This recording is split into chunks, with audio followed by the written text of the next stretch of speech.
Boa tarde, pessoal, tudo bem? Aqui é o Leone falando. O objetivo dessa videoaula é auxiliá-los na compreensão da teoria do orbital molecular. Semana passada eu deixei um link para vocês fazerem o download de um livro de Química Geral e pedi que vocês lessem o capítulo, lessem o capítulo referente à teoria do orbital molecular. Esta aula, então, ela vem como um complemento para os seus estudos referente a esse tópico, teoria do orbital molecular. E no título da nossa aula, a gente já vê aqui a palavra orbital. E eu questiono desde já o que são orbitais. Com certeza você já viu essas figurinhas coloridas, bem bonitas, por sinal, desde a época que você começou a estudar química lá no ensino médio. Então nós temos aqui o que você conhece como orbital S, isso aqui seria um orbital D, isso aqui seria um orbital P. Mas o que são orbitais? Eles são só figurinhas? Orbital é uma caixinha onde o elétron fica? O orbital é uma casinha, a morada do elétron? Será que o orbital é a região em torno do núcleo com maior probabilidade da gente encontrar um elétron? Então nós vamos esclarecer esses e vários outros pontos para que a gente possa compreender um pouco da teoria do orbital molecular.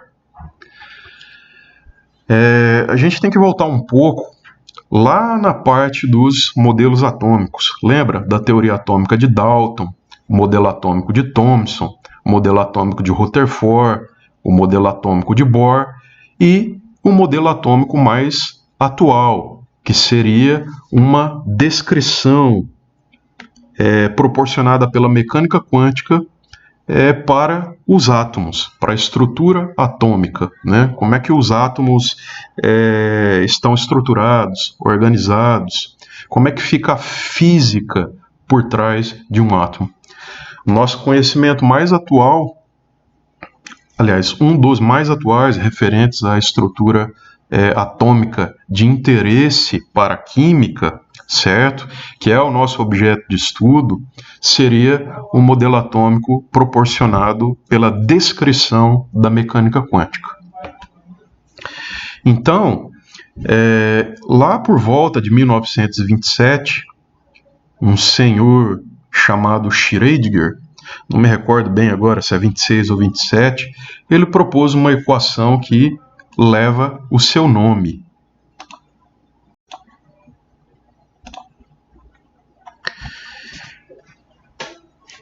Então, dando uma olhada nessa primeira equação, vamos tentar pelo menos esclarecer alguns pontos aqui. Nós não vamos resolver a equação, nós vamos discutir aqui métodos ou aproximações para resolver a equação de Schrödinger. Mas eu acredito que é importante a gente esclarecer pelo menos o que são esses termos aqui.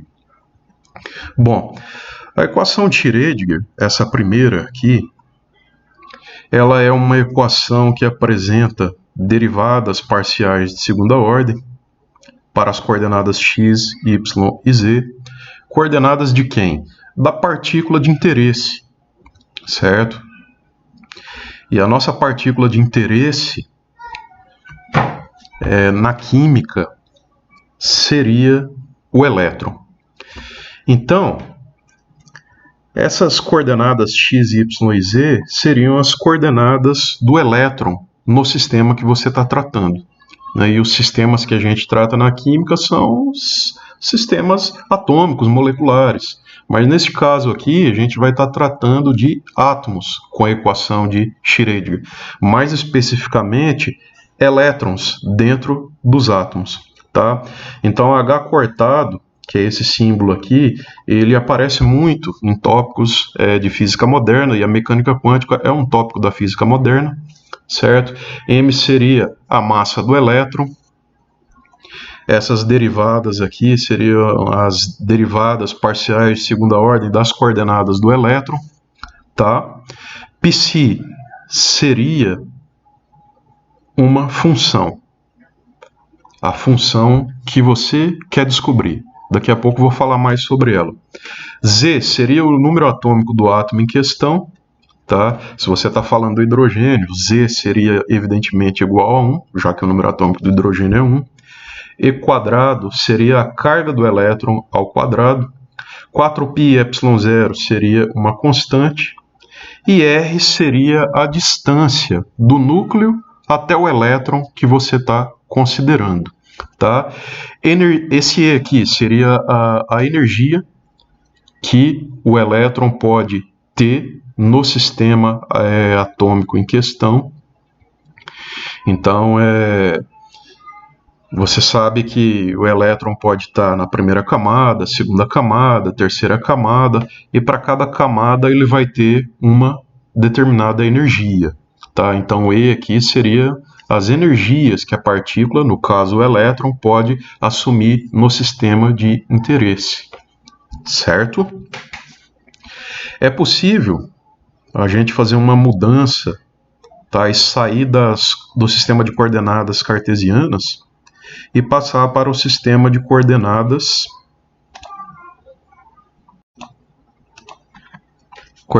esféricas polares.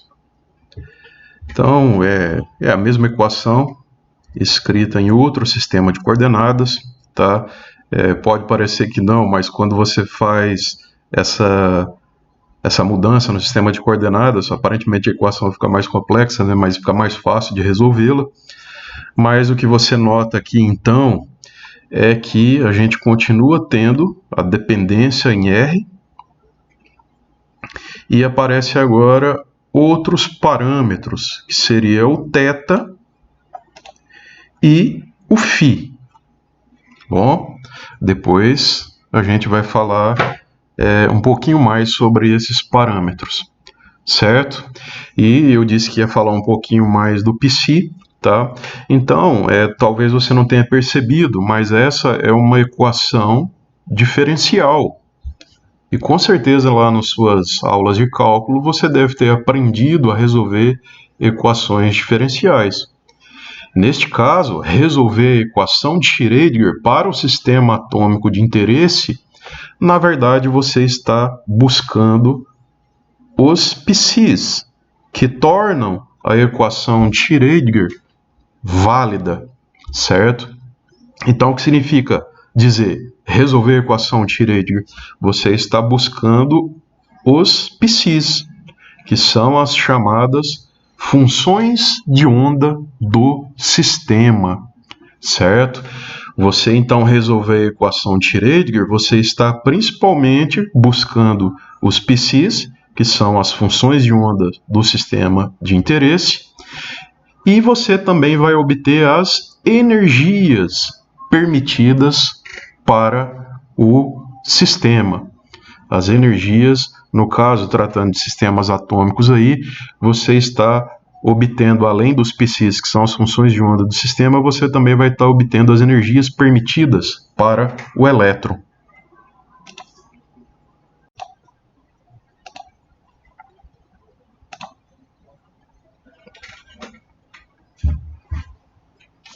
É possível fazer a separação de variáveis nas funções de onda do sistema, quando você está resolvendo a equação de Schrödinger para o átomo de hidrogênio.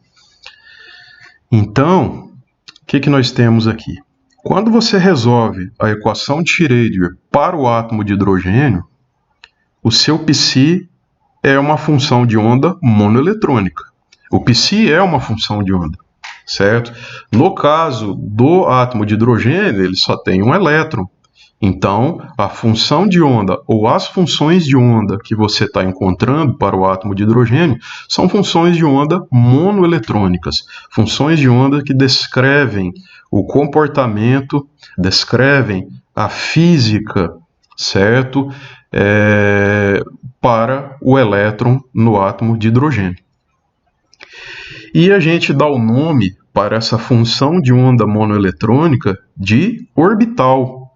Então, eu estou apresentando aqui para você, na verdade, o que é um orbital. Um orbital nada mais é do que uma função de onda monoeletrônica. é uma solução para a equação de Schrödinger no átomo de hidrogênio, tá? A respeito aqui do que eu falei sobre a separação de variáveis, né? Você pode escrever a sua função de onda, o seu psi, que depende de r, θ e φ, escrever ele como duas funções, o produto de duas funções.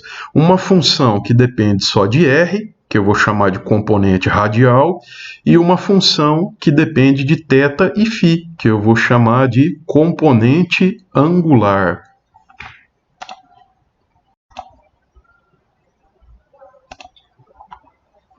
Aqui nesta imagem que eu estou destacando, a gente tem uma visão melhor do significado do Rzinho. Rzinho, então, seria a distância núcleo-elétron, considerando que o núcleo está aqui, na origem do sistema de coordenadas. Então, você teria aqui na origem do sistema o núcleo do átomo de hidrogênio, se você estiver considerando o átomo de hidrogênio, e é o caso, neste momento. O elétron estaria aqui nesse Pzinho, θ seria esse ângulo, e o φ, esse ângulo que eu estou destacando aqui.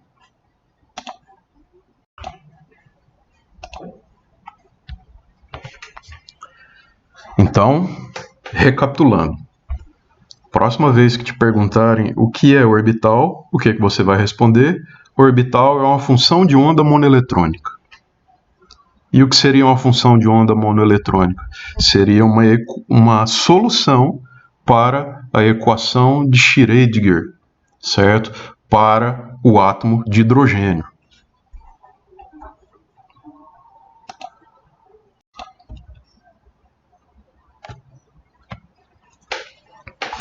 E aqui embaixo a gente já tem algumas soluções, tanto para a parte radial, ou seja, uma função R dependente de Rzinho, que seria a distância núcleo-elétron. Então, eu tenho algumas soluções radiais para a equação de Schrödinger no átomo de hidrogênio, certo?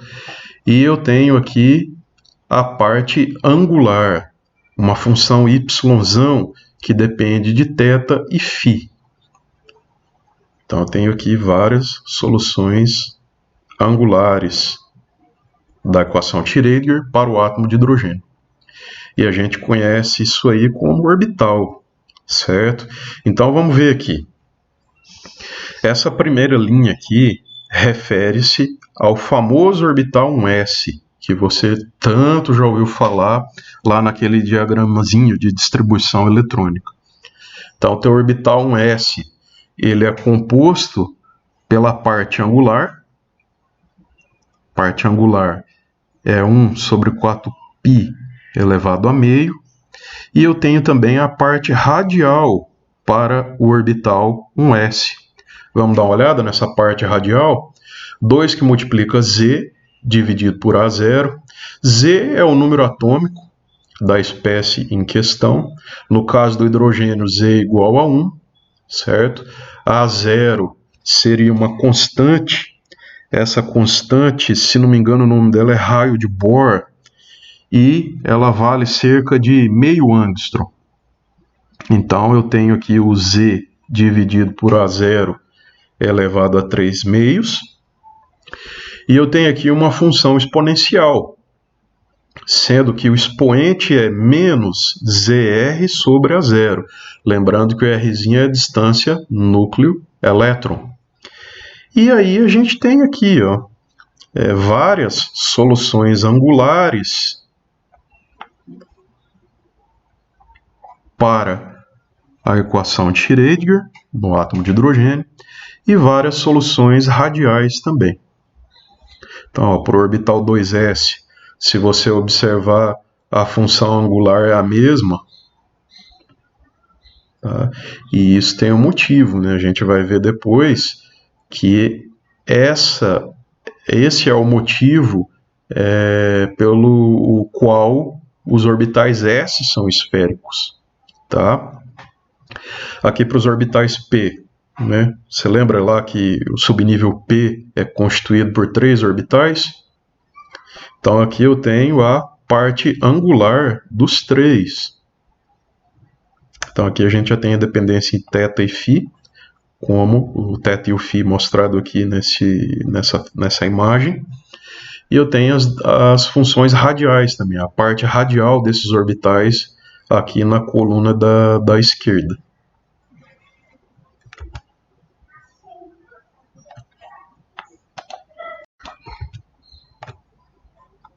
Portanto, pessoal, o orbital 1s, ele é, na verdade, o produto de duas funções, a parte radial e a parte angular.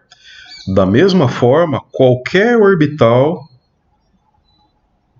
ele é, na verdade, um produto de duas funções, a parte angular e a parte radial. Então, nunca se esqueça disso. Um orbital, na verdade, é uma função de onda monoeletrônica, sendo que essas funções são soluções para a equação de Schrödinger, no caso, átomo de hidrogênio. Vou fazer aqui uma observação, nem ia falar sobre isso, mas talvez você fique se perguntando, né, por que tem o Z, né? Se é átomo de hidrogênio, o Z vai ser 1. Por que já não coloca 1 aqui de uma vez, né? Na verdade, essas soluções, elas são válidas para qualquer átomo que tenha apenas um elétron, tá? Então, essas soluções, elas são válidas também para qualquer átomo que tenha apenas um elétron, não só o hidrogênio. Vamos pensar aí no átomo de hélio. O átomo de hélio, neutro, ele tem quantos elétrons? 2. Se eu tirar um elétron do átomo de hélio, ele vai ficar com apenas 1, certo? Então, essas funções também são válidas para o átomo de hélio mais o átomo de hélio que perdeu um elétron. Ok, pessoal? Só que aí, o que muda? O Z. O Z, ao invés de 1, na verdade, é 2, porque o número atômico do hélio é 2. Então, essas soluções aqui, elas são válidas para quaisquer átomos hidrogenoides. Um átomo hidrogenoide é um átomo que tem apenas um elétron. Então, pense em qualquer átomo lá, você vai tirando todos os elétrons dele até que reste apenas um. Então, essas soluções são válidas para quaisquer átomos, para quaisquer espécies químicas que tenha um elétron. Ok? Para qualquer átomo que tenha apenas um elétron. Tanto é que está aqui, né, a função de onda monoeletrônica, né? Essas soluções aqui valem para sistemas contendo um elétron.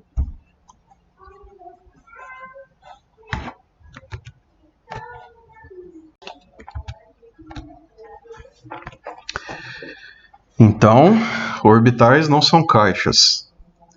Ok, pessoal? Orbitais, então, são funções de onda monoeletrônicas, que por sua vez são o produto de duas outras funções, uma parte radial e uma parte angular. Nesse slide aqui eu trago algumas imagens. Nessa coluna da esquerda, eu peguei de um livro isso aqui. No eixo Y nós temos a função radial para o orbital 1s e o orbital 2s. Então, o que foi feito? No slide anterior, a gente tinha as funções, né, a forma matemática daquelas funções. No slide atual, neste lado esquerdo aqui, eu tenho os gráficos para aquelas funções radiais versus o rzinho, que é a distância até o núcleo. Então, evidentemente, para cada r você tem um valor da sua função rzão, que é a parte radial do orbital. Esse r, então, é dado em unidades de A0, já falei sobre ele no slide anterior, momentos atrás aí eu falei sobre isso. Então, aqui eu tenho a parte radial do orbital 1s, certo? Nota aí o decaimento exponencial, né? Afinal, essa função radial, você lembra lá no orbital 1s, ela tinha uma componente exponencial, né? O expoente era negativo, então por isso o decaimento exponencial. Aqui eu tenho também a parte radial do orbital 2s em azul, e eu tenho a parte radial do orbital 2p em vermelho. E o que eu tenho aqui do lado direito? Eu não tenho a parte radial dos orbitais, mas eu tenho o quadrado da parte radial multiplicado por 4πr². Então, esse termo aqui, ó, a função radial ao quadrado, multiplicado por 4π vezes r², vai estar no eixo y, e o r, que é o raio, vai estar no eixo x. Essa função, isso aqui é uma nova função, né? Eu peguei a parte radial dos orbitais, elevei ao quadrado e multipliquei por 4πr². Essa função aqui é conhecida como função de distribuição radial. Isso aqui tem a ver com probabilidade de localizar os elétrons a uma dada distância do núcleo para cada um desses orbitais. Então essa aqui é a função de distribuição para o orbital 1s. Note o máximo aqui, bem pertinho do núcleo, né? O núcleo estaria aqui em 0, tá? Então a função tem um máximo. Ou seja, é mais provável você encontrar o elétron descrito por um orbital 1s lá bem pertinho do núcleo.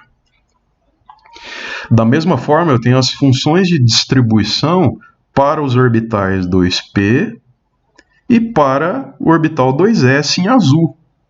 Repare que o orbital 2s ele tem dois máximos. Tem o máximo interno, lá mais próximo do núcleo, e tem outro máximo aqui já mais afastado do núcleo. Tá?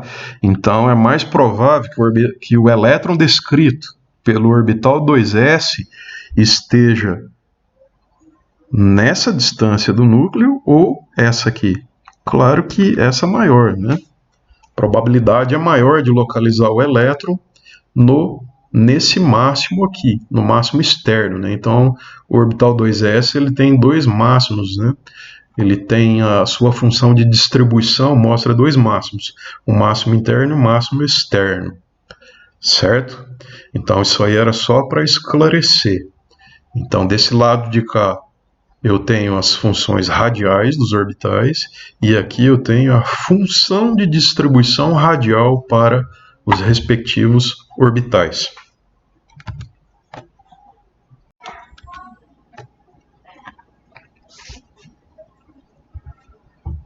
Ok, acho que você deve ter começado a entender o recado, talvez até já entendeu completamente, que orbitais não são casinhas, né? Orbitais não são casinhas.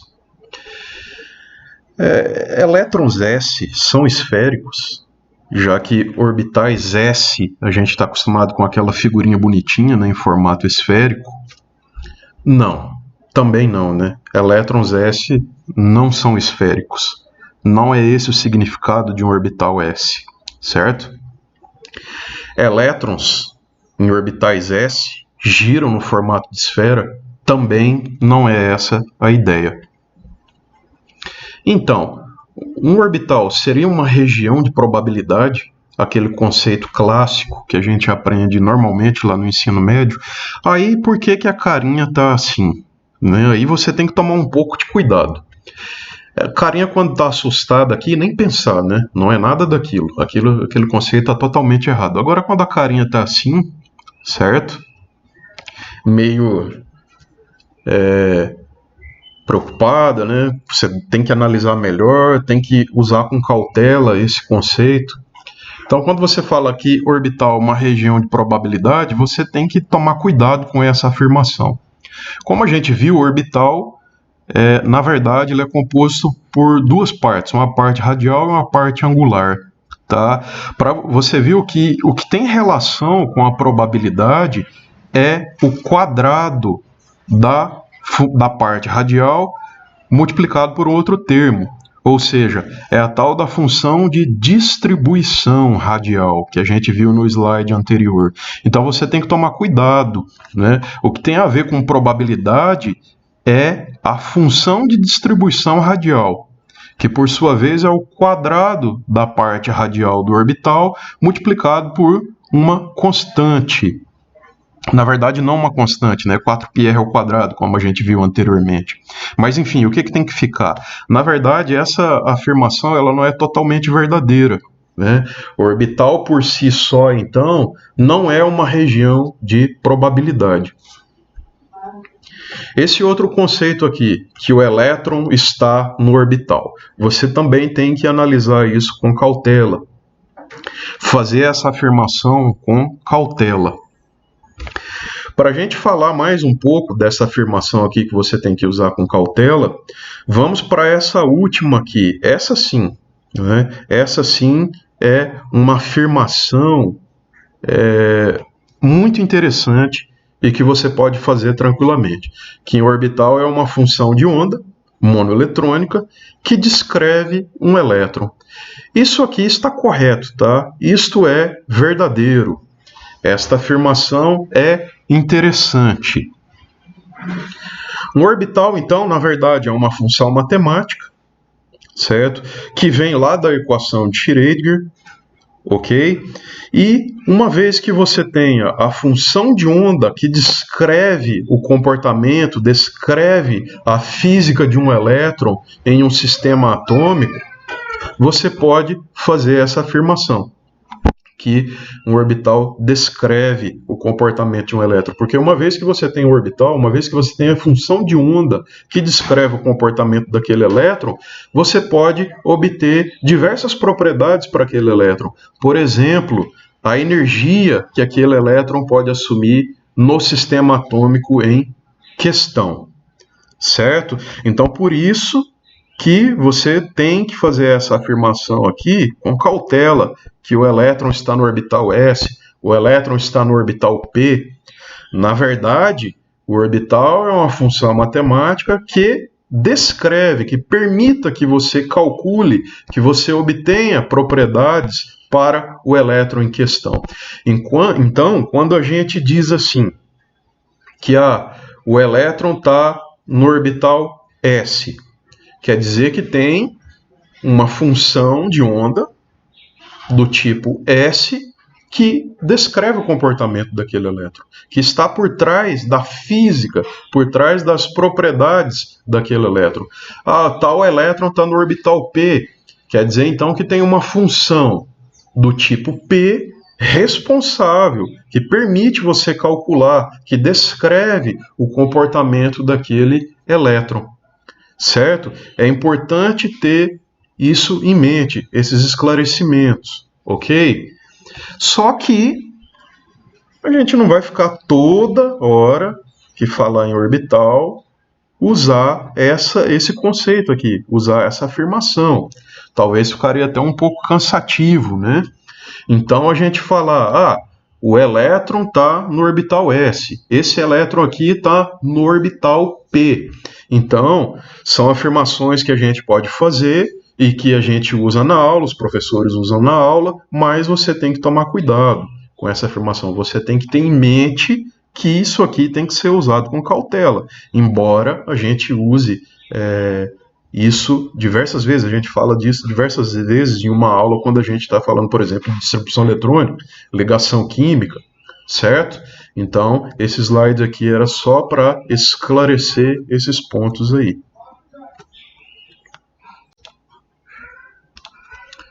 Bom, pessoal, agora que a gente já esclareceu diversos pontos e eu mostrei para vocês em slides anteriores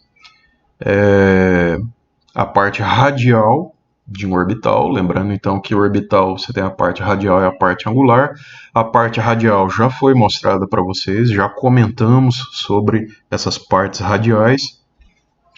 E chegou a hora de apresentar para você, na verdade, o que você já conhecia e já viu tantas vezes na sua vida, que é a parte angular dos orbitais. Eu estou usando um software aqui, ele não é pago, tá? Se eu clicar aqui, ó, você vai ver que é o visualizador de orbital, tá? Você tem aqui o endereço e você vai estar podendo baixar ele, fazer o download aí no seu computador. Eu estou usando aqui o Windows, não sei se tem para Linux, talvez você possa rodar via Wine, não sei se você tem computador Linux, mas enfim, eu vou começar aqui selecionando a parte angular de um orbital S, né? Como você deve estar lembrado, orbital, a parte angular, né? Agora tem que falar corretamente, já que você está bem esclarecido aí a respeito de orbitais, desculpa. A parte angular de um orbital S, então, é uma esfera, né? Lá nos slides anteriores, eu mostrei para vocês que a parte angular de um orbital S, eu mostrei a forma matemática, né? Agora eu estou mostrando a forma gráfica, tá? Isso aqui seria então um gráfico de uma função, da parte angular de uma função de um orbital do tipo S, tá aqui. Então, isso aqui você girar, né, sendo uma esfera, não vai dar de ver grandes efeitos, mas agora se eu selecionar aqui a parte angular de um orbital do tipo P, aí agora sim você nota as diferenças, né? Você vê que tem duas cores. Por que tem duas cores? O orbital é uma função matemática, né? Você já deve ter sacado isso aí. Sendo o orbital uma função matemática, funções matemáticas têm valores positivos e negativos, dependendo de onde, né? Qual a região que você está pegando aquela função. Neste caso, da parte angular desse orbital P, a gente vê duas cores, porque uma cor, a função tem um sinal, e a outra cor, a função tem outro sinal. Então, são dois sinais aqui para a função. Essa função, então, tem uma região positiva e uma região negativa, né? Girando ela aqui no espaço, fica mais fácil de você ver.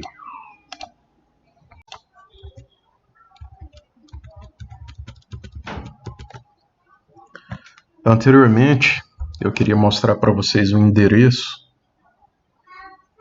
para fazer o download do software visualizador de orbitais. Para quem tem interesse, aqui está o endereço. Acabei não conseguindo mostrar anteriormente porque não capturou. Quando eu clico nos menus, eu não sei porque eu não consegui capturar a imagem dos menus e não apareceu para vocês. Mas está aqui o endereço. Esse slide ele reforça mais uma vez que existe uma diferença entre a parte radial e a parte angular. No caso aqui, eu tenho um orbital 2p0. Por que p0? Lembra lá no diagrama de distribuição? Quando a gente fazia distribuição eletrônica para as espécies químicas, a gente tinha aqui os orbitais p. Na verdade, o subnível 2p é constituído por 3 orbitais, então a gente desenha 3 caixinhas. A gente chama da esquerda de -1, a do meio de 0 e da direita de +1. Na verdade, aqueles números, -1, 0 e +1, vem da solução da equação de Schrödinger. E no caso aqui eu estou pegando o orbital 2p0. Essa é a parte angular da função, a parte angular do orbital 2p0. Essa é a representação gráfica e essa é a representação matemática. E do lado esquerdo eu tenho a parte radial. Esta é a representação matemática e aqui em vermelho é a representação gráfica da parte radial do orbital 2p0. Então, isso aqui reforça mais uma vez para a gente que quando você desenha esta imagem, você vê ou desenha esta imagem, esse tipo de imagem aqui, na verdade você está desenhando só um pedaço do orbital. Você está desenhando só a parte angular daquele orbital. A parte radial é outra componente da função. Ok? Então a partir de hoje você bateu o olho por aí e ver esta imagem, você já vai sacar logo de cara que esta é a parte angular da função. Na verdade, não é o orbital completo, né? Tem outras formas, tá, de plotar os orbitais, uma tentativa de você colocar algo referente à probabilidade misturado com a parte angular, aí seria um diagrama de contorno, mas é mais raro aparecer esse tipo de representação. O que a gente vê mais comum por aí é só a parte angular mesmo, como colocado aqui por essa imagem. Entendido, pessoal?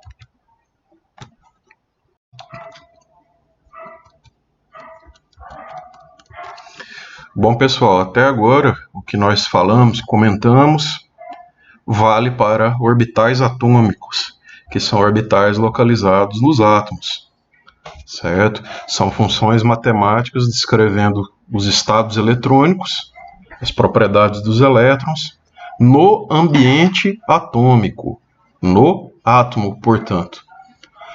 Quando a gente vai falar sobre a teoria do orbital molecular, aí nós vamos ter que estender alguns conceitos válidos para orbitais atômicos para orbitais moleculares.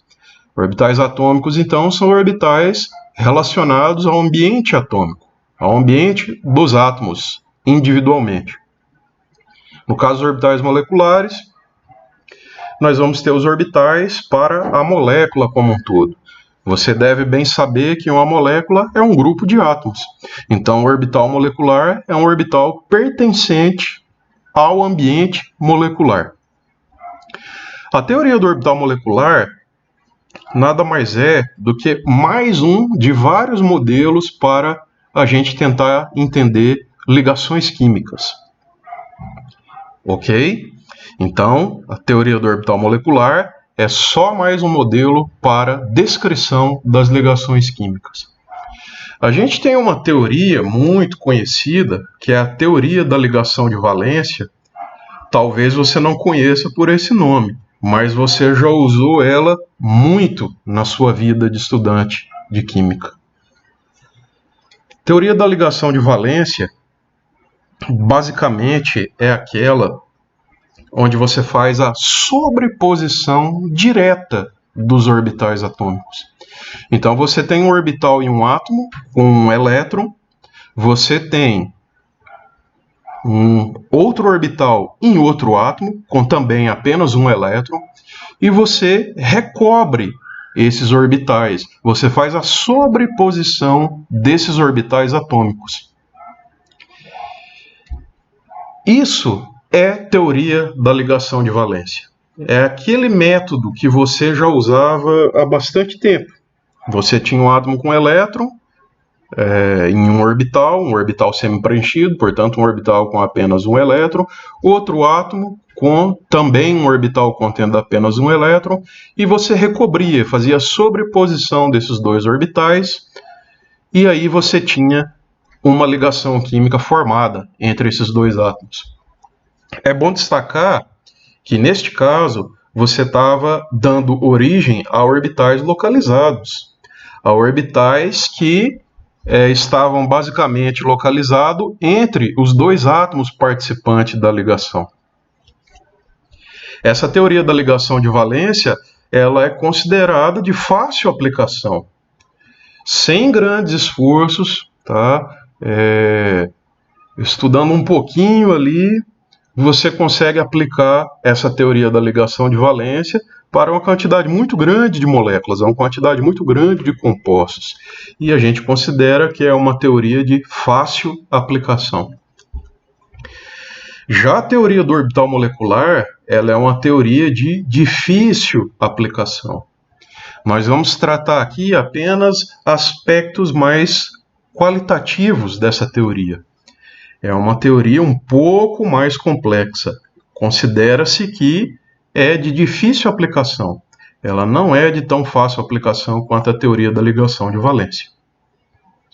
Se lá na teoria da ligação de valência você, quando recobria os orbitais, dava origem a orbitais localizados, aqui na teoria do orbital molecular, esse recobrimento vai dar origem normalmente a orbitais deslocalizados.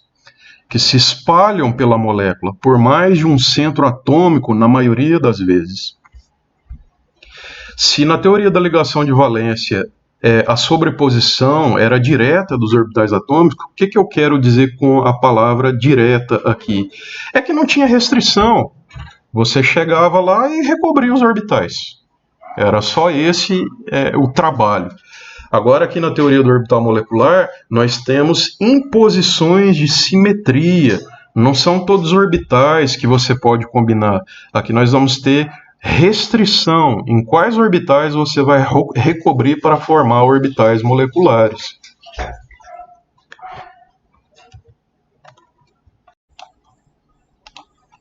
Uma diferença crucial entre a teoria da ligação de valência e a teoria do orbital molecular é a seguinte.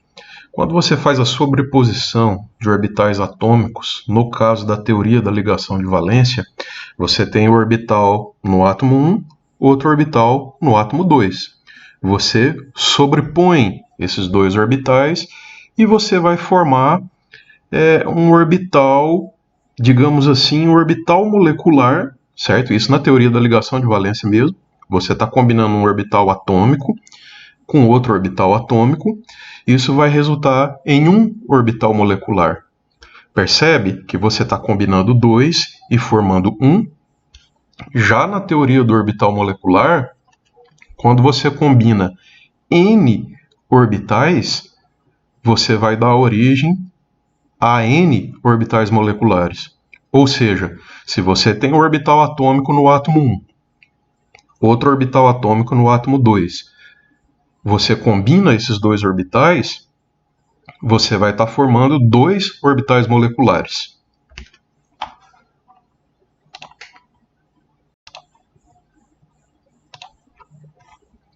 Teoria do orbital molecular, vários pesquisadores, vários cientistas contribuíram para a constituição da mesma. Porém, um nome se destaca, Robert Millikan, isso lá em 1932, que foi mais ou menos quando a teoria do orbital molecular foi proposta. Bom, quando você vai resolver um problema para uma molécula, neste contexto de equação de Schrödinger, aplicar a mecânica quântica para uma molécula, você está buscando as funções de onda para um sistema molecular. E essa função de onda para o sistema molecular em questão, para a molécula em questão, é conhecida como orbital molecular. Então, o orbital molecular é uma função de onda para um sistema molecular, para uma molécula. Sendo que esse orbital molecular ele vai ser uma solução aproximada para a equação de Schrödinger. Os únicos sistemas que têm solução exata para a equação de Schrödinger são os sistemas monoeletrônicos, as espécies químicas com apenas um elétron.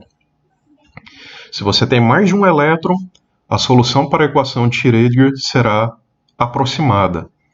Você deve já ter ouvido falar, os métodos para resolver equações. Nós temos aí métodos numéricos, os métodos clássicos da álgebra, métodos para resolver equações diferenciais. Você deve conhecer mais de um, provavelmente, né? Você deve ter estudado, deve ter resolvido alguns tipos de equações diferenciais. Lembrando que a equação de Schrödinger é uma equação diferencial. Então, na teoria do orbital molecular, um orbital molecular é constituído por uma combinação linear de orbitais atômicos. Veja que aqui eu coloco a interação entre orbitais em alguns casos. Neste primeiro caso aqui, o que essa imagem representa? O que essa figura representa? Dois orbitais S interagindo. Essa região aqui comum entre esses dois orbitais é o que a gente diz que é a região onde houve o recobrimento desses dois orbitais. Então, neste caso aqui, eu estou fazendo uma combinação desses dois orbitais S. Neste caso aqui, eu estou combinando um orbital S com um orbital P. Lembrando que o orbital P ele tem dois lóbulos, sendo um lóbulo positivo e o outro lóbulo negativo. Como aqui eu estou combinando esse orbital S com esse orbital P, e aqui a gente vai ter um recobrimento favorável, um recobrimento diferente de zero, uma sobreposição diferente de zero. Por quê? Porque as funções que eu estou combinando, a função S e a função P, o orbital S e o orbital P, eles têm o mesmo sinal, essa parte que está recobrindo aqui dos dois. Já este terceiro caso, neste terceiro caso, nós temos um recobrimento que vai ser igual a zero. Você não vai ter um recobrimento bem sucedido. Por quê? Note que essa parte aqui, esse recobrimento, essa área onde houve o recobrimento aqui em cima, é exatamente igual essa área aqui de baixo, onde houve o outro recobrimento. Então, o que eu tenho de recobrimento favorável aqui em cima, eu vou ter que esse recobrimento favorável de cima é cancelado por esse recobrimento desfavorável embaixo, porque eu não tenho aqui embaixo que as duas funções a serem combinadas, elas não têm o mesmo sinal. Portanto, aqui eu vou ter um recobrimento igual a zero. Aqui eu vou ter um recobrimento diferente de zero e aqui um recobrimento também diferente de zero. Então aqui eu tenho a interação favorável entre esses dois orbitais. Aqui também eu tenho uma interação favorável entre esses dois orbitais. E aqui eu tenho uma combinação desfavorável entre esses dois orbitais.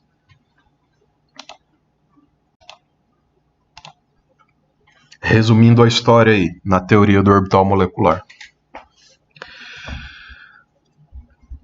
Para tratar, usando a mecânica quântica, um sistema molecular, para você obter as propriedades das moléculas, você conhecer a estrutura eletrônica de uma molécula, você tem que resolver a equação de Schrödinger para a molécula em questão.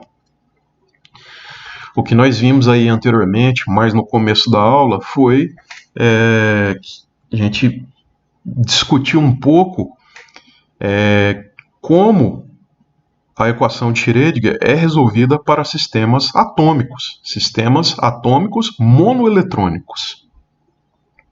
Aqui na teoria do orbital molecular também busca-se soluções para a equação de Schrödinger, mas voltada para sistemas moleculares, sistemas multieletrônicos.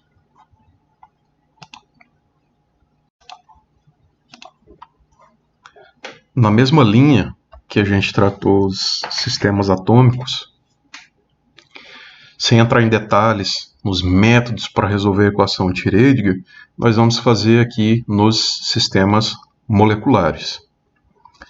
Nós vamos nos concentrar em elementos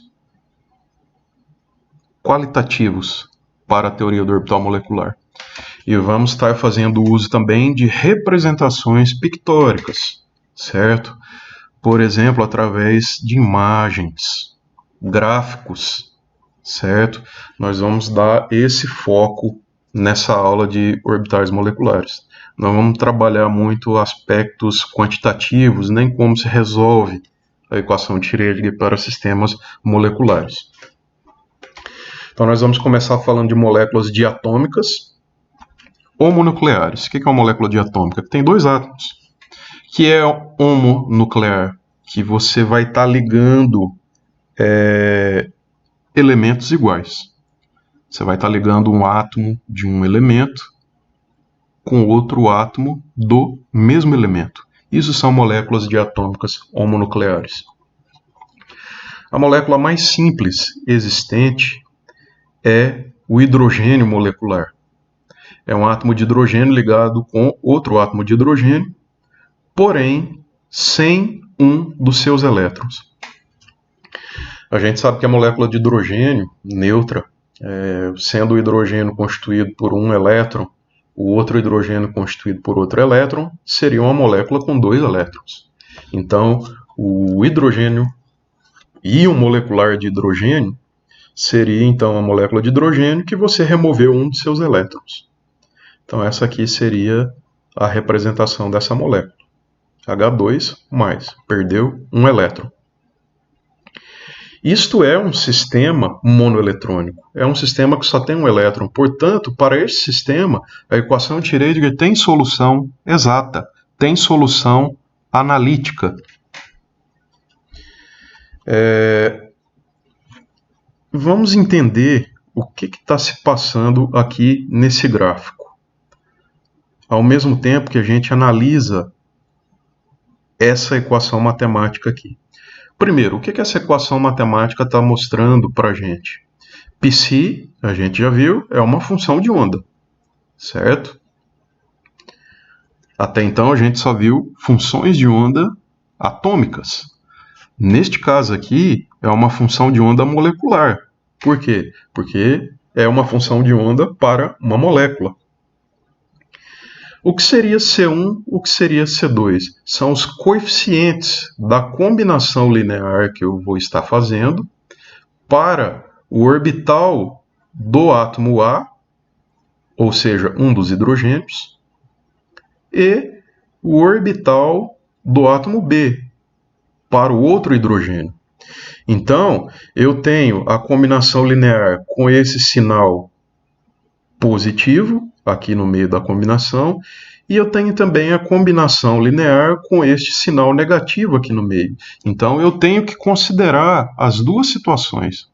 Aqui na teoria do orbital molecular, você considera as combinações lineares, tanto com os sinais positivos quanto com os sinais negativos.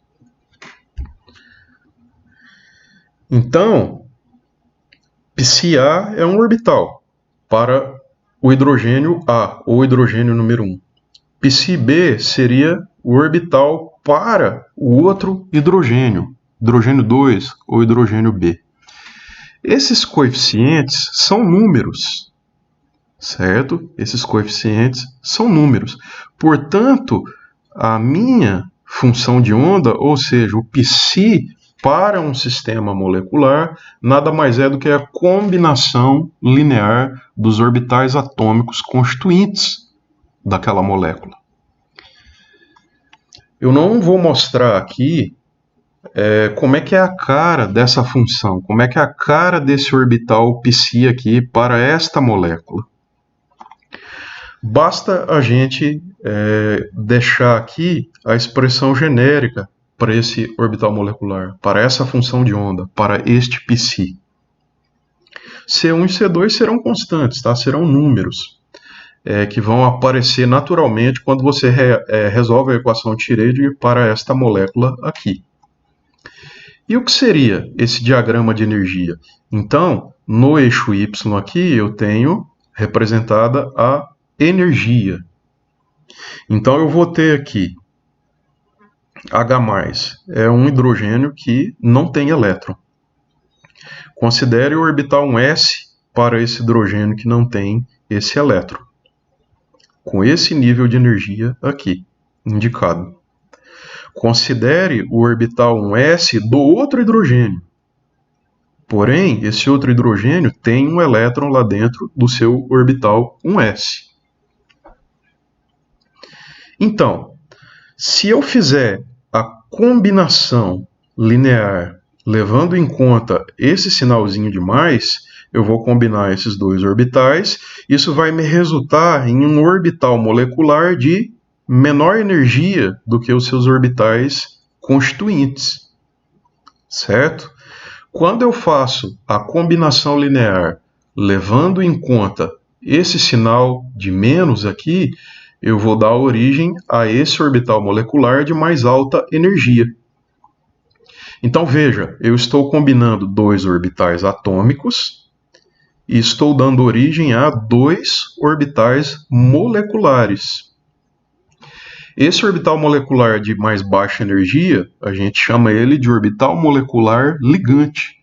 E esse orbital aqui de mais alta energia, de energia mais alta, a gente chama ele de orbital molecular antiligante.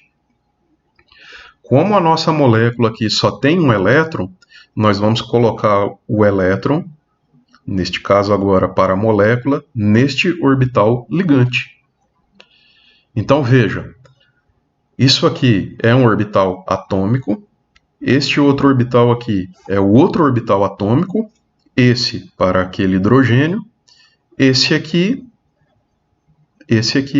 para este hidrogênio. Então, aqui embaixo eu tenho o orbital molecular ligante e o orbital molecular antiligante.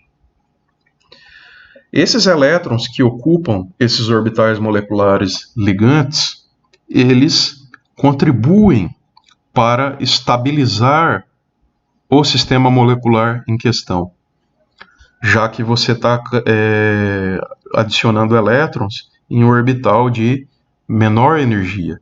Então, elétrons populando esse orbital ligante contribui para a estabilização da molécula.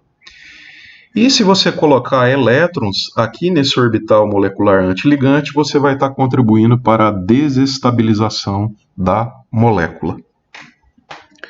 Um conceito útil é o conceito de ordem de ligação, OL. Como é que eu calculo a ordem de ligação? Eu pego os elétrons, o número de elétrons ligantes, menos o número de elétrons antiligantes e divido por 2. Quantos elétrons ligantes nós temos aqui? Quantos elétrons ocupando um orbital ligante nós temos? 1. Quantos elétrons estão ocupando um orbital antiligante neste caso? 0. Então, 1 menos 0 é 1, dividido por 2 é meio. Portanto, a ordem de ligação na molécula H2+, segundo a teoria do orbital molecular, é meio. A gente pode fazer uma analogia com a teoria da ligação de valência, quando você ligava lá o hidrogênio com outro hidrogênio, formando uma ligação simples entre esses dois átomos. Então, uma ligação simples, apenas uma ligação. Uma ordem de ligação fracionária, neste caso, ordem de ligação meio, seria uma, entre aspas, uma meia ligação.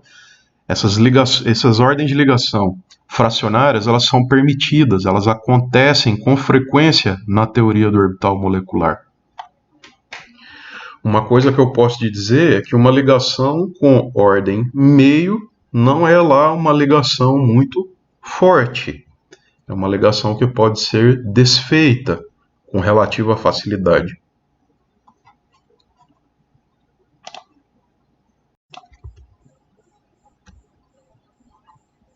Dando sequência, ainda vamos falar um pouco mais de moléculas diatômicas homonucleares, agora para a molécula de hidrogênio normal, não como anteriormente, o íon molecular hidrogênio.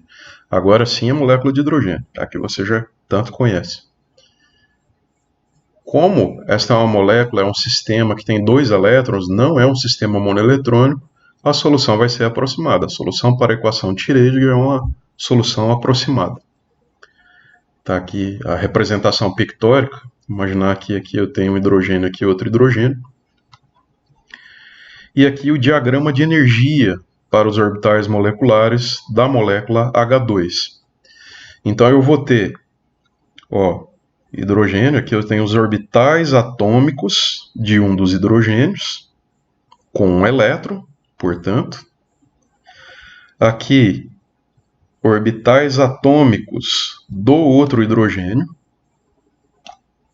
portanto, também com um elétron, certo? E aqui no meio, que a gente representa? Os orbitais moleculares. Então, nas laterais são orbitais atômicos e no centro são os orbitais moleculares. Hidrogênio, hidrogênio, aqui a molécula, H2. Aqui estão os dois orbitais moleculares da molécula H2. Então, como eu estou combinando dois orbitais atômicos, eu vou dar origem a dois orbitais moleculares. Um chamado orbital molecular ligante, neste caso aqui com 2 elétrons, já que a nossa molécula agora tem 2 elétrons, e um orbital molecular antiligante, que vai estar vazio. A gente representa os orbitais moleculares antiligantes com um asterisco. Então aqui eu vou ter um orbital molecular ligante do tipo sigma. A gente pode falar um pouco disso depois. Então, orbital molecular ligante do tipo sigma. E um orbital molecular antiligante do tipo sigma também. A ordem de ligação para essa molécula, segundo a teoria do orbital molecular, como é que fica? Então, a ordem de ligação. Número de elétrons ligantes. Quantos são? 2. Número de elétrons antiligantes. 0. 2 menos 0, 2, dividido por 2, 1. Então, a ordem de ligação, segundo a teoria do orbital molecular, para o H2 é 1. Assim como a gente tinha, é só uma analogia, tá? São teorias diferentes, teoria da ligação de valência e teoria do orbital molecular, mas a gente pode fazer essa comparação, essa analogia. Segundo a teoria da ligação de valência, a molécula H2 forma o que entre os átomos de hidrogênio? Uma ligação simples. Da mesma forma, na teoria do orbital molecular, no caso do H2, a ordem de ligação estabelecida entre esses dois átomos, entre os dois hidrogênios, é ordem 1.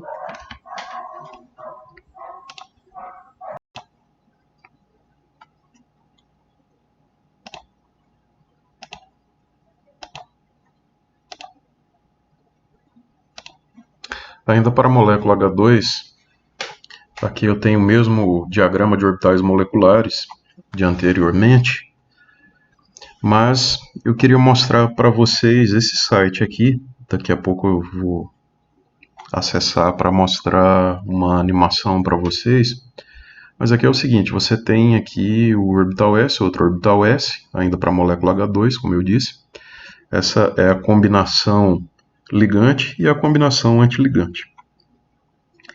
Isso fica melhor de visualizar acessando o site. É o que eu vou fazer nesse momento.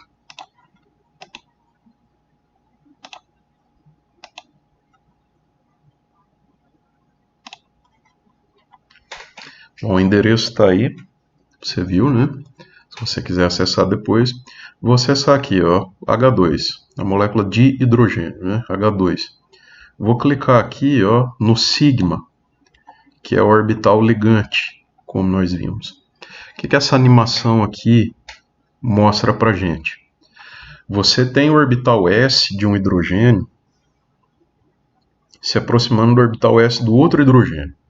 Então, inicialmente, esses átomos estão isolados e eles vão se aproximando até que aconteça o recobrimento dos seus orbitais S, formando um orbital molecular ligante do tipo sigma.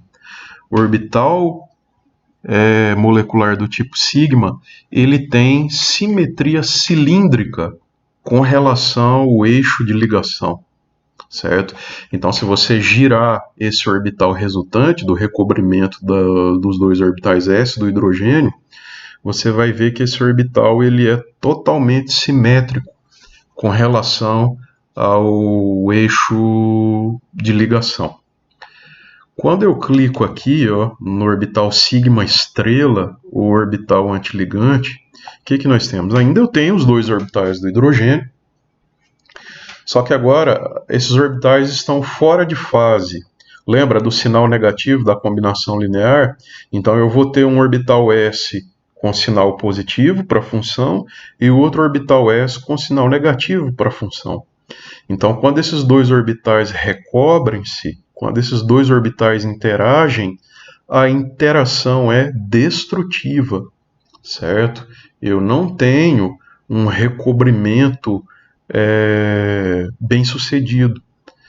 Eu vou ter que esse recobrimento ele é destrutivo, formando esse orbital que a gente chama de sigma estrela ou sigma antiligante. Como vocês podem perceber, não existe função entre os núcleos de hidrogênio. Então, por isso que esse orbital é desestabilizante. Ele contribui para diminuição da densidade eletrônica entre os dois átomos que estão fazendo a ligação.